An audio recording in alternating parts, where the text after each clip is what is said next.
Tankers, Seattle Forge here, and I am in my Tier 5 American Light Tank, Chaffee, and we're on Fisherman Spay, the new Fisherman Spay. This is 1.0, and I have to say, looks pretty good. I don't have ultra settings on, and I don't have World of Tanks on an SSD, so I'm a bit slow to load in on, and some of the details coming in, and a lot of times I'll load into a game and, you know, there won't be any tanks on the map, like my team, and then they slowly start to load in.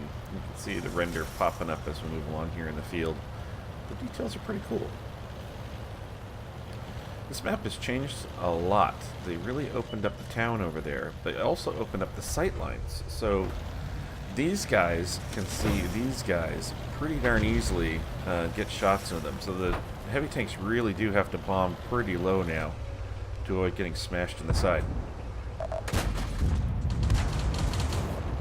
You know, I've been having a lot of fun in the Chaffee lately. A lot of fun. I may try to third market, so you may see some judicious use of premium. Not that I've ever been afraid of using premium. The other thing that's changed is this area over here, the 1-2 line. It has been completely flattened out, and they've taken the rocks out here, so there really isn't a place to hide. It's a straight line shot, really open. So I'm not sure how that's going to play out with the TD meta that used to be there. I think that's going to change a lot. But you can see our team's doing a nice job of pushing up into the town. Only one asshole is going way out here on the perimeter, which is dumb. And the rest of the team is just kind of hovering around here. But, you know, they're getting some shots in, so I'm, you know, not too bothered. I do wish I'd gone over to the other side, though, for a peek at that 1-2 line, so we could have got a view in on how things have changed. But it's 4-1, and we're not even 2 minutes in. Ooh. I lost my teammate in the field here alone.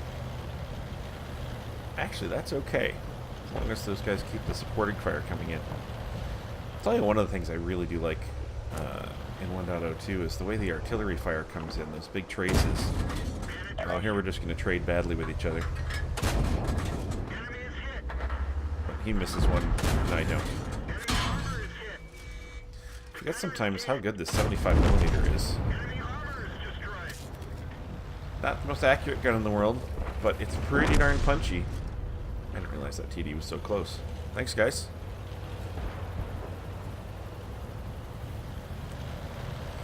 Six to 3. There is a little bit of a stand going on in the town, but if our BDR is any good, that shouldn't really be problematic. Our M4 is pushed way up the side, further than I thought he could possibly get to with the open sight lines there. He must have just hugged that ridge all the way along, and they didn't have anybody looking for him. I'm almost alone here in the middle of the map. With only the Matilda really being a presence here. I can't believe that Skoda T40 on their team just stayed in the back the whole time. Just staying in the back there, hiding behind a shed. And they still have RD, so look at that SG5 shot. That's cool. Ugh, if you can't tell, I'm a little under the weather fighting a tummy bug.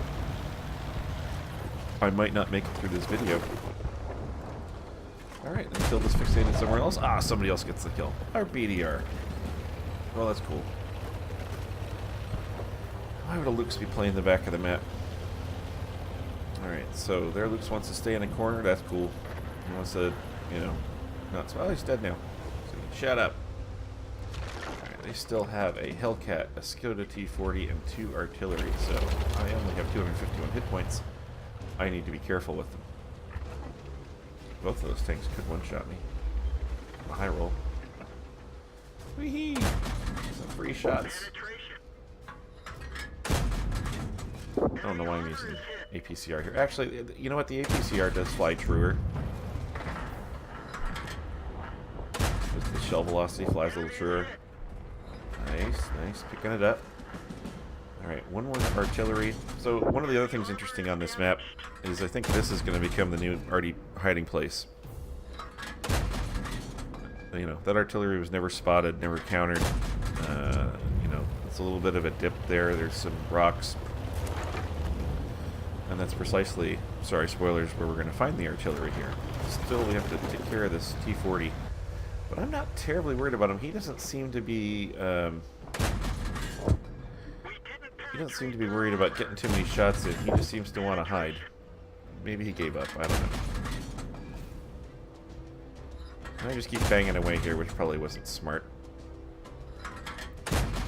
Sooner or later, I'm going to make a move.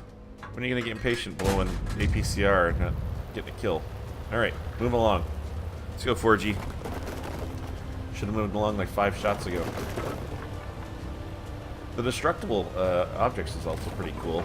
I mean, it's not amazingly sophisticated, but it's still pretty cool. Makes you feel like you're playing a tank.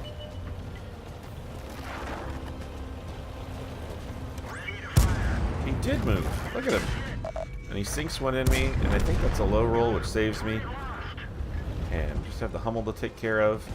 And I really didn't catch that outline when I was playing. I could have taken him from there, but instead I move along. And I can't believe he's invisible to me at this range. How freaking close do you have to be? Anyway, 1.0. Liking it so far. So in this game, first class and a high caliber, took out 4 tanks. A Chaffee, a Hummel, a Skoda T40, and a Crusader. Not too shabby. Didn't do too well on the assistance damage and certainly hosed a lot of money. Came up just short of 10,000 win 8. Came up tops on damage, obviously with the high caliber, just under 1,500. And just short of 1,000 experience, top on the team, which is nice. You know, I really have been enjoying this Chaffee, and even in Tier 7 games, it's a little bit of a monster if you can just not get hit.